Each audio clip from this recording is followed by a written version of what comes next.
Hello friends, मेरा नाम है ज्योति और आज मैं आपको कविता पढ़ाने वाली हूँ। बर्लिन की टूटी दीवार। ये किसकी कविता? केदारनाथ सिंह जी की कविता है, बर्लिन की टूटी दीवार को देखकर। ये कविता भारत और पाकिस्तान के विभाजन को सिंबल करती है। किसके माध्यम से? बर्लिन की टूटी दीवार के माध्यम से। चलिए अब हम ये कविता पढ़ते हैं। 3 दिन हुए मैंने बर्लिन में देखे नहीं कोए, लेकिन क्यों कोए? इस भारतीय कवि को क्यों चाहिए कोए? इस सुंदर शहर में जबकि आसमान उतना ही नीला है, बिना कौवों के भी। ये एक छोटा सा होटल है जहाँ हम कुछ हिंद पाक लेखक ठहरे हैं साथ साथ, और हमारे पासपोर्ट चाहे जो कहते हो, यहाँ हम में से हर एक थोड़ा थोड़ा हिंद है, थोड़ा थोड़ा पाक। हम खाते साथ साथ खाते हैं, पीते हैं साथ साथ, हंसते हंसते कभी कभी हो जाते हैं उदास।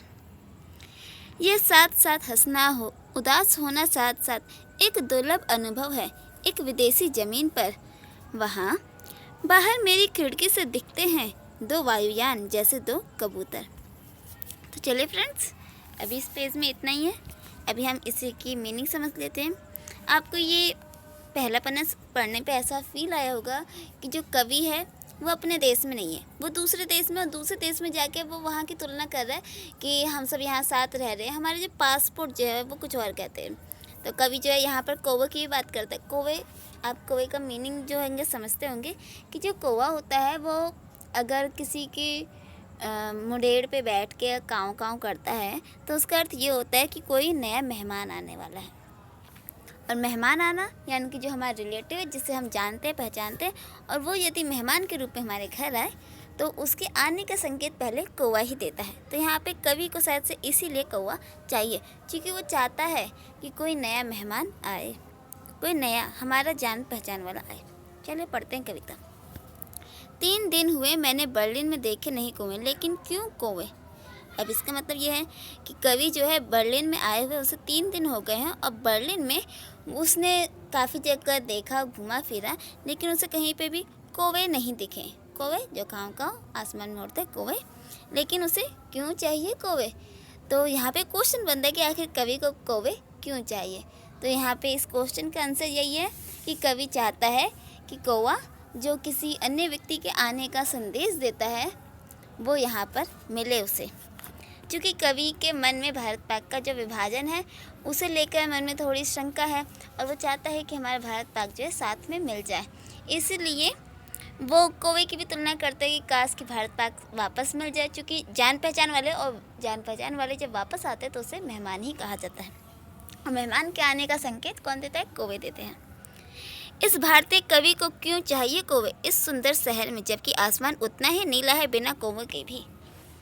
तो यहाँ पे फिर से एक व्यंग किया गया है क्या कि ये जो भारतीय कवि है इसे कौवे क्यों चाहिए। कौवे के बिना भी आसमान सुंदर है, बहुत ही साफ नीला और आकर्षक है, मन को शीतलता प्रदान करने वाला। लेकिन ये जो कौवे हैं ये आखिर उसे चाहिए क्यों? इस सुंदर शहर में कौवे की ज़रूरत चाहे हो चाहे ना हो, लेकिन तब भी ये शहर जो है एकदम सुंदर है। चलिए अगला पैराग्राफ। यह एक छोटा सा होटल है जहां हम कुछ हिंद पाक लेखक ठहरे हैं साथ साथ। तो इस लाइन से पता चलता है कि जो कवि है वो 3 दिन से बर्लिन में गया हुआ है। वहाँ पे उसने बहुत देखा समझा, तो वहाँ पे उसे कौवे नहीं दिखे जो किसी अन्य व्यक्ति के आने का संदेश देते हैं। यानी कि वो बस कुछ ही गिने चुने जो हैं कवि लोग जो हैं वहाँ पे गए हैं, और ज़्यादा लोग नहीं गए। और बर्लिन में ज़्यादा शायद से भीड़ भाड़ भी नहीं है, बहुत ही सूना एरिया है। तो वो वहाँ पे होटल में गया हुआ है। एक छोटा सा होटल है जहाँ पे हिंद पाक यानी कि हिंदुस्तान के और पाकिस्तान के कुछ लेखक ठहरे हुए हैं साथ साथ, और हमारे पासपोर्ट चाहे जो कहते हो, पासपोर्ट जो कि सिंबल होते हैं कि ये इंडियन है कि पाकिस्तानी है, ठीक है। तो पासपोर्ट चाहे जो कहते हो कि जो हमारे पासपोर्ट हो, चाहे वो हमें चाहे जो भी हमें बताते हो कि हम हिंदुस्तानी है कि पाकिस्तानी है, इस्लामिक है कि हिंदू है, यहाँ हम में से हर एक थोड़ा थोड़ा हिंद है, थोड़ा थोड़ा पाक है। तो यहाँ पे वो क्या कह रहे हैं? यही कह रहे हैं कि लेकिन यहाँ पे हम जितने भी लेखक हैं हम थोड़े थोड़े हिंदुस्तानी भी और थोड़े थोड़े पाकिस्तानी भी हैं। हम खाते साथ साथ खाते हैं, पीते हैं साथ साथ, हंसते हंसते कभी कभी हो जाते हैं उदास। तो यहाँ पे क्या बताया गया इस लाइनों में कि कवि यहाँ पे कह रहा है कि भले ही हम हिंदू पाक दो विभिन्न देशों से हैं, लेकिन हम साथ खाते हैं, साथ हंसते हैं, साथ पीते हैं, साथ उदास भी हो जाते हैं। क्यों? क्योंकि वो सब जो है एक ही जैसे इंसान हैं और मानव में मानवता जो होती है एक ही जैसी होती है। चलिए अगला पैराग्राफ। ये साथ साथ हंसना, उदास होना साथ साथ एक दुर्लभ अनुभव है एक विदेशी ज़मीन पर। तो साथ साथ हंसना और साथ साथ उदास होना, ये तो ठीक बात है। क्योंकि जब हम किसी सामने को हंसता हुआ देखते हैं तो हमारे मन में आती है फीलिंग कि मैं उसे हंसते हुए देख लूँ तो मैं भी हंसूँ। तो वही ये जो क्या है, ये एक दुर्लभ अनुभव है जो कि बहुत ही मुश्किल से मिलता है, विशेषकर हिंदुस्तानी और पाकिस्तानियों के मध्य में। क्योंकि आज के समय में सांप्रदायिकता और राष्ट्रवाद जो है इतना ज़्यादा बढ़ गया है कि दूसरे देश के प्रति लोगों के मन में बहुत ज़्यादा द्वेष भावना आ गई है, स्पेशली तब जब वो हमारे ही देश से निकला हुआ हो।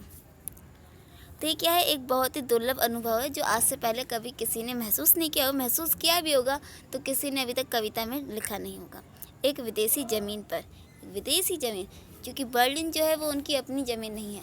अगर भारत में आके कोई हिंदू पाकिस्तान दोनों साथ रह रहे हैं, साथ खा रहे हैं, साथ पी रहे हैं, उठ रहे हैं, बात कर रहे हैं, हंस रहे हैं, उदास हो रहे हैं, तो आसपास के जो समाज वाले लोग होंगे वो उनके ऊपर ताना कसना शुरू कर देंगे। तो वही है, ये अपने देश में नहीं हो सकता है। इसलिए ये कह रहे हैं कि ये जो एक बहुत ही दुर्लभ अनुभव है एक विदेशी ज़मीन पे, विदेशी ज़मीन जहाँ पे उन्हें इतनी ज़्यादा तो कोई टोका टोकी करने वाला होगा नहीं, और पाकिस्तानी और हिंदुस्तानी के मध्य में ये भावना भी रहेगी कि वो एक दूसरे का सम्मान करे, दोनों रिस्पेक्ट दे एक दूसरे को।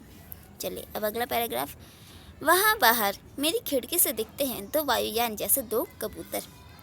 अब कवि कह रहा है कि मेरी खिड़की से बाहर दो वायुयान यानी कि दो एरोप्लेन दिख रहे हैं, मानो कि जैसे वो दोनों दो कबूतर हो।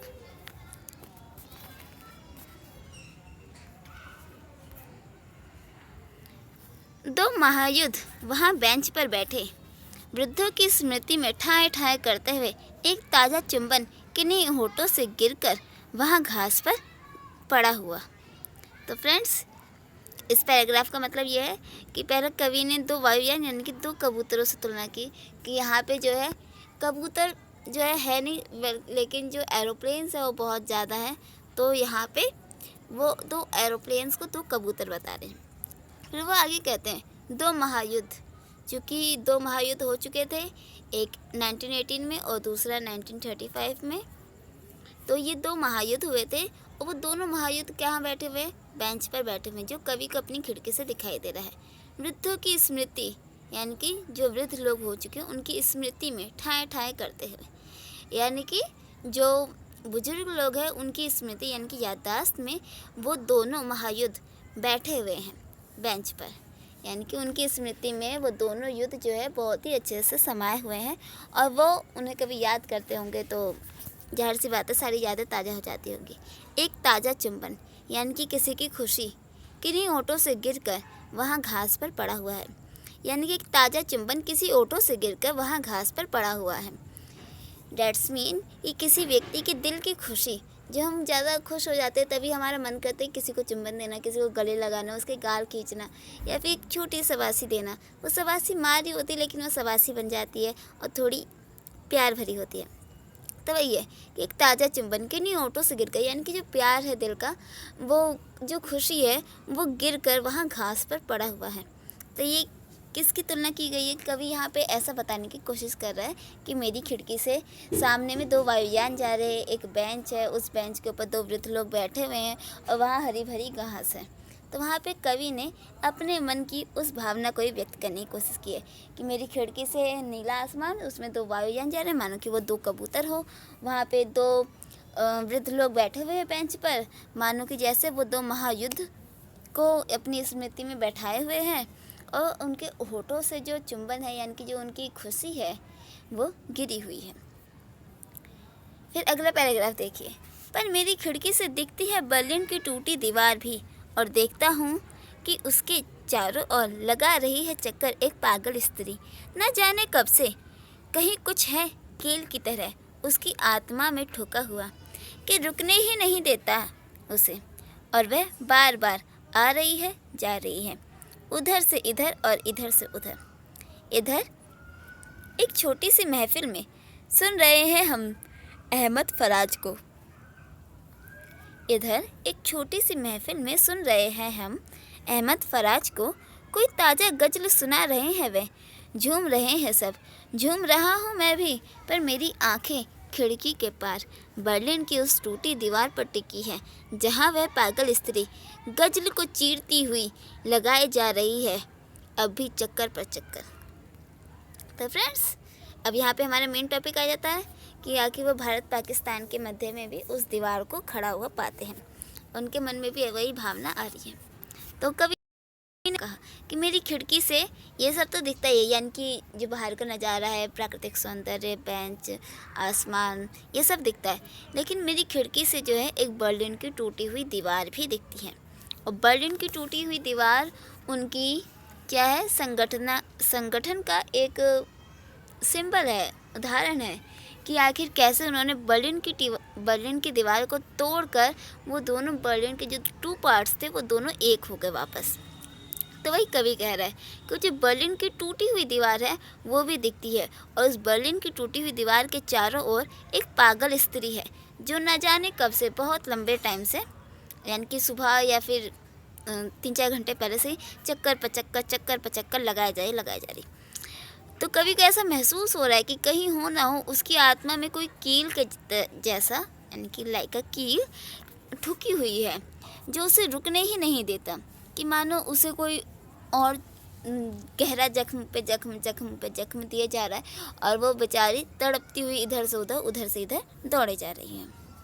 तो वही है कि कहीं कुछ है कील की तरह उसकी आत्मा में ठुका हुआ कि रुकने ही देता नहीं उसे, और वह बार बार आ रही है, जा रही है, इधर से इधर।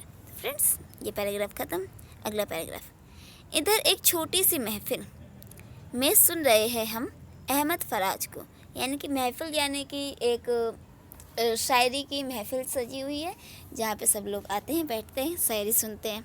तो वही है कि एक छोटी सी महफिल जमी हुई है। चूँकि हिंद पाक के लेखक कवि हैं, तो जाहिर सी बात है वो अपनी कविताएं सुनाने के शौकीन होंगे।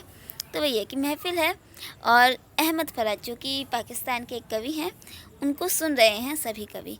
तो वो उन्हीं के बारे में कह रहे हैं। कोई ताज़ा गज़ल सुना रहे हैं वे, तो उन्होंने कोई ताज़ा गज़ल सुनाया है।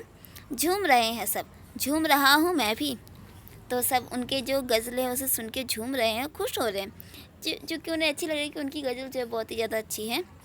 पर मेरी आंखें खिड़की के पार, लेकिन कवि कहता है भले ही मैं उनका गज़ल सुनकर झूम रहा हूँ, खुश हूँ, लेकिन मेरी जो नज़र है वो खिड़की के पार उस पागल स्त्री के ऊपर ही है जो गज़ल को चीरती हुई, यानी कि मेरे ऊपर गज़ल का असर है, लेकिन गज़ल का असर धीरे धीरे समाप्त हो जाता है जब मैं उस पागल स्त्री को देखता हूँ।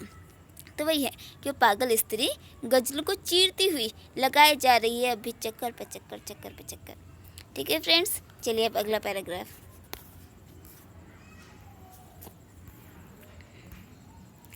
जैसे कोई बिजली कौंध जाए, एक दबी हुई स्मृति झकझोर जाती है मुझे, और मुझे लगता है कहीं मेरे भीतर भी है एक पागल स्त्री जो दरवाज़ों को पीटती है और दीवारों को खुरसती हुई उसी तरह लगा रही है चक्कर। मेरे उपमहाद्वीप के विशाल नक्शे में न जाने कब से देखता हूँ कि गज़ल के बीच में कोई मिसरा भूल रहे हैं अहमद फराज। पिछले शेर और अगले के बीच का जब सा सन्नाटा भर गया है कमरे में, पर मुझे लगता है मेरे भीतर की वह पागल स्त्री अब एक दीवार के आगे खड़ी है और चीख रही है, आखिर यह दीवार कब टूटेगी। इतने बरस हुए गज़लों से भरे इस उपमहाद्वीप में मुझे एक भूले हुए मिसरे का अब भी इंतज़ार है। तो फ्रेंड्स, चलिए हम इसे समझने की कोशिश करते हैं। बहुत इजी है, आपको बस हल्का सा फोकस करना है, हल्का सा, फिर आपको एक कविता समझ में आ जाएगी। तो चलिए, जैसे इस कविता में कवि ने जैसे शब्दों का बहुत प्रयोग किया है, तो आप याद रखिएगा कि जैसे कौन सा अलंकार होता है। जैसे कोई बिजली कौंध जाए, एक दबी हुई स्मृति।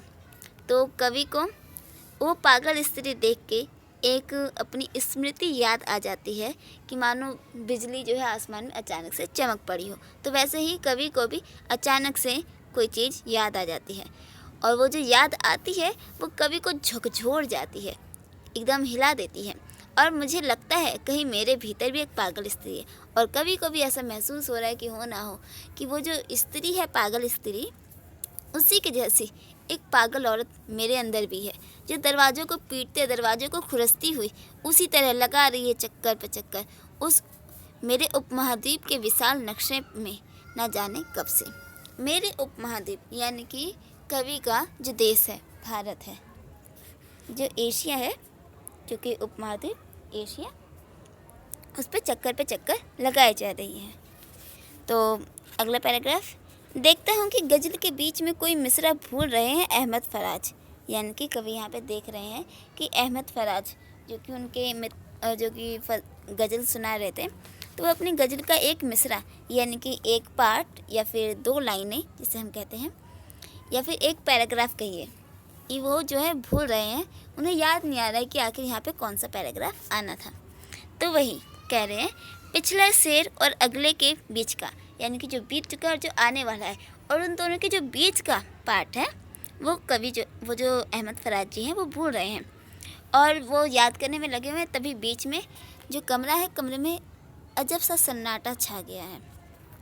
पर मुझे लगता है मेरे भीतर की ये पागल स्त्री अब भी दीवार के आगे खड़ी है। भले ही पूरे कमरे में सन्नाटा छा गया हो, कवि जो है वो अपना मिसरा याद करने की कोशिश कर रहा है, लेकिन कवि को लग रहा है कि नहीं, भले ही ये सब ऐसे हैं, लेकिन मेरे अंदर की जो पागल स्त्री है वो अब भी दीवार के आगे खड़ी होकर चीख रही है, यानी कि उसके अंदर सन्नाटा नहीं हुआ। कवि जो है, हमारा जो मुख्य कवि है, उसके मन में सन्नाटा नहीं छाया है, वो अब भी चीख रहा है, चिल्ला रहा है और कह रहा है कि आखिर ये दीवार कब टूटेगी, ये दीवार कब टूटेगी। इसका अर्थ है कि कवि जो है भारत और पाकिस्तान के मध्य की जो सांप्रदायिकता की दीवार है उससे लेकर बात कर रहे हैं कि आखिर ये दीवार कब टूटेगी।